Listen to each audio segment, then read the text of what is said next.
Mesdames et messieurs, bonsoir. Comme annoncé dans cette série d'entretiens, je reçois en ce moment le vénérable Jean-Christophe Oningema, sénateur de la commune d'Oyem. Monsieur le vénérable, bonsoir. Bonsoir, Marc. L'actualité brûlante est dominée par votre sortie sur les antennes de TV5 Monde le 19 octobre dernier. Une sortie, on peut dire, qui a mis le feu poudre, puisque le pouvoir en place, le pouvoir illégitime, a cherché à user tous les moyens pour vous arrêter. Est-ce que vous pouvez expliquer à ceux qui nous suivent ce soir les mobiles qui vous ont poussé à faire cette sortie? Merci, monsieur Marc Naïsangui, de m'avoir permis de m'exprimer encore une fois sur ce sujet. En fait, nous sommes des Gabonais. Et je pense que ce qui nous unit est vraiment plus fort que ce qui nous divise. Et aujourd'hui, ce qui fait de nous la nation gabonaise, c'est d'abord cette constitution qui est la loi fondamentale. Donc, en tant que patriote, en tant qu'élu du peuple, je ne pouvais pas décemment laisser passer sous silence un tel projet suicidaire pour le pays. C'est tout simplement en patriote, en élu que je suis, que je me suis permis de mettre sur la place publique ce projet qui aurait pu passer inaperçu. Alors, la réaction du pouvoir a été une réaction un peu disproportionnée. Nous avons suivi tour à tour les sorties du porte-parole du gouvernement, la sortie du groupe parlementaire PDG à l'Assemblée nationale, la sortie du groupe parlementaire PDG au Sénat, et la dernière sortie, c'est l'ambassadeur du Gabon en France. Comment vous interprétez ces différentes sorties par rapport à votre déclaration? Je suis vraiment très honoré que toutes ces personnalités aient, d'une certaine manière, aient pu m'aider à faire prendre conscience aux uns aux autres, à la communauté nationale et internationale, justement, du projet qui sera main. Parce que depuis le 28 septembre, que ce projet avait été adopté en Conseil des ministres, jusque-là, personne n'en parlait. Il a fallu que le 19 octobre, sur les antennes de TV5 Monde, que j'en parle, pour que tout le monde se mette à me tirer dessus en évitant le débat de fond. C'est pas un problème de Oningema, c'est pas un problème d'individu. Je n'ai pas de problème de personne avec qui que ce soit. Je pose un problème de fond qui touche le bien vivre, qui touche les fondamentaux de notre nation. Je demanderai donc aux uns aux autres, au secrétaire général du PDG, à mon collègue au Sénat, aux sénateurs, qu'ils acceptent un débat public sur le projet de révision qu'ils ont dans le pipe, qu'ils acceptent qu'on en débatte publiquement. Comme ça, je vais démontrer à suffisance avec le professeur Mokani Iwangu la monarchisation que je dénonce.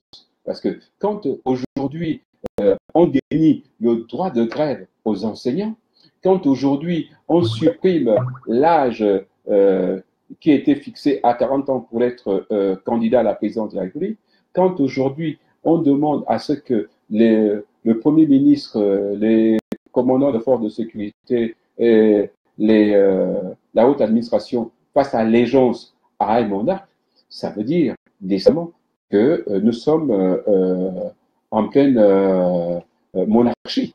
Et je rajouterai que dans les articles 78 et autres, mais on crée une nouvelle cour. Je crois que le président Moukani en a fait état. Ça veut dire que nous avons des citoyens qui sont au-dessus de la loi.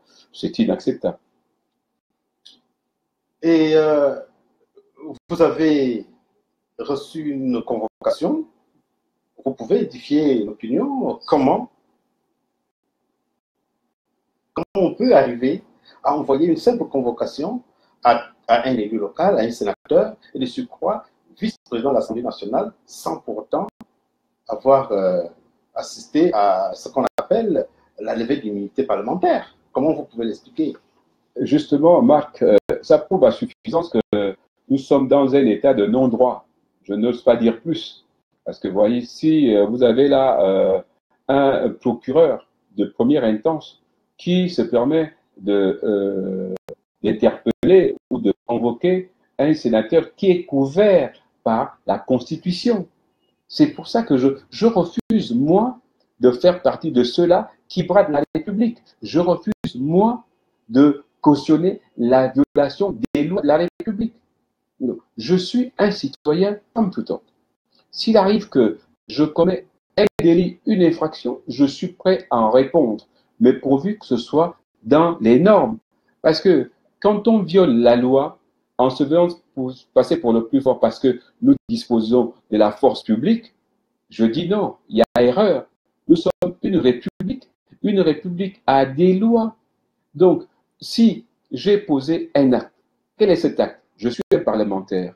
Mon droit, c'est de défendre les intérêts des populations, qui plus est, dans la constitution de notre pays. Il est dit que dans l'article 1er à l'alinéa au paragraphe 21, il est le citoyen a le devoir de défendre la patrie quand celle-ci est en danger, de protéger la Constitution quand celle-ci est violée, comme c'est le cas.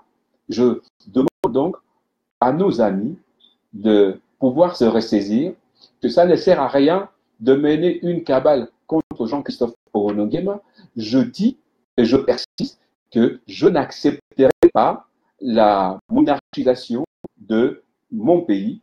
Je suis un républicain, je suis dans la République, fait partie de la République gabonaise, pas d'une monarchie, non, pas de roi au Gabon.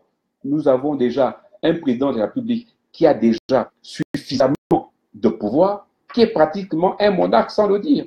À quoi bon le formaliser? Donc, que les pédégistes et autres acceptent qu'il y ait un débat public, je suis prêt à répondre sur leurs antennes de leur télévision à un débat sur le projet de révision qu'ils vont soumettre au Parlement, qui est un Parlement illégitime. Je rappelle aux uns aux autres que tout mandat impératif est nul. Or, aujourd'hui, l'Assemblée a un mandat impératif parce qu'ils ont été reconduits par le fait du prince à 2 reprises. C'est la Cour constitutionnelle qui a reconduit cette Assemblée illégitime qui est arrivée à son terme depuis décembre dernier. Donc, on ne peut pas décemment dire que quelqu'un qui n'a pas été élu comme on l'entend, qui a une assemblée qui est aux ordres, qui est illégale, qui a un mandat impératif, puisse aujourd'hui dire qu'il va revoir, modifier notre vivre ensemble, changer notre loi mère. Non, personne ne peut l'accepter. De grâce, je demande au gouvernement de se ressaisir. Soyez pour une fois un peu patriote, oubliez vos petits intérêts, oubliez un peu vos comptes en banque, pensez un peu Gabon d'abord, acceptez un débat avec Orono Nguema, avec le président Moukani Iwangu sur le projet que vous voulez initier illégalement. Alors, le procureur parle de flagrant délit. Quelle est votre appréciation de ce délit?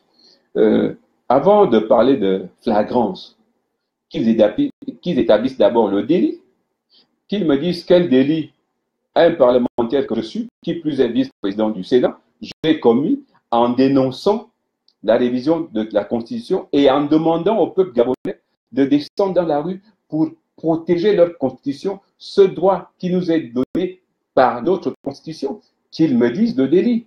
Et j'aviserai, mais de grâce, qu'ils le fassent dans les formes. Je demande à Monsieur le Président Iwangu, qui d'ailleurs, par une adresse digne de lui, a saisi le procureur de la République pour lui expliquer ce que l'on appelle flagrance, ce qu'on appelle délit, et comment est-ce que l'on fait pour interpeller ou entendre un élu, un parlementaire. Parce que tout cela est défini dans la Constitution, dans la loi organique qui régit le Sénat. Cette loi organique qui n'est rien d'autre que notre règlement intérieur. Et qui complète la Constitution. La Constitution, tout à fait. Exactement. Alors, nous sommes aujourd'hui dimanche et depuis que vous avez lancé cet appel, on peut dire l'appel du 19 octobre, depuis que vous avez lancé l'appel du 19 octobre sur les antennes de TV5, beaucoup d'eau a coulé sous le pont, il y a des remous, il y a ça bouge de partout.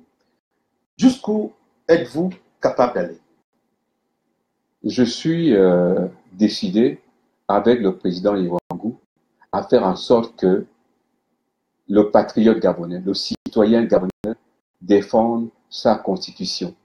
Et d'ailleurs, dans les tout prochains jours, nous allons descendre dans les quartiers de Libreville, aller à l'intérieur du pays pour sensibiliser les Gabonais sur le danger qui nous guette si jamais nous n'arrivons pas à bloquer ce projet de révision de la Constitution. Donc, Monsieur Marc, nous sommes décidés, le président Mougani et moi, à aller jusqu'au bout. Nous allons descendre dans les quartiers, dans les villages, pour expliquer aux Gabonais l'intérêt pour eux de descendre dans la rue et venir faire en sorte que le Parlement ne se saisisse pas de cette révision de la Constitution.